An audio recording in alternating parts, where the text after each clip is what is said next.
کراچی میں ڈاکو متحرک ایک دن میں 3 پیٹرول پمپ سے لوٹ لیے گئے۔ وارداتوں میں نہ صرف لاکھوں روپے رقم لوٹی گئی بلکہ نجی گارڈ کا اسلحہ بھی ساتھ لے گئے۔ مزید تفصیلات عمران حفیظ کی رپورٹ میں۔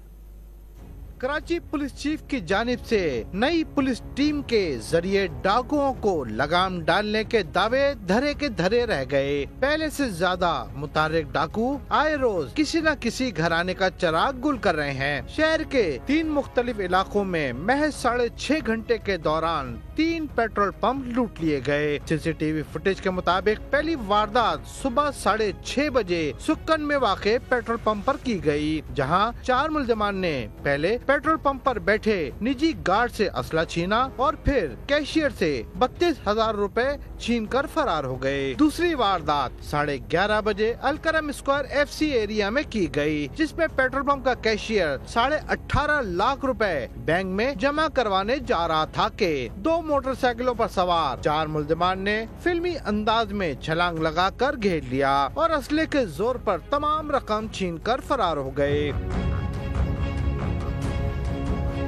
تیسری واردات مومن آباد فقیر کالونی فلنگ اسٹیشن پر کی گئی، جس میں موٹر سائیکل سوار 2 ملزمان آئے۔ ایک مسلح ملزم نے دونوں کیشیئر سے نقدی چھینی اور بآسانی فرار ہو گئے۔ تینوں وارداتوں میں مجموعی طور پر 20 لاکھ روپے نقدی اور نجی گارڈ کا اسلحہ چھینا گیا۔ واردات کی سی سی ٹی وی فوٹیجز میں ملزمان کے چہرے واضح ہیں۔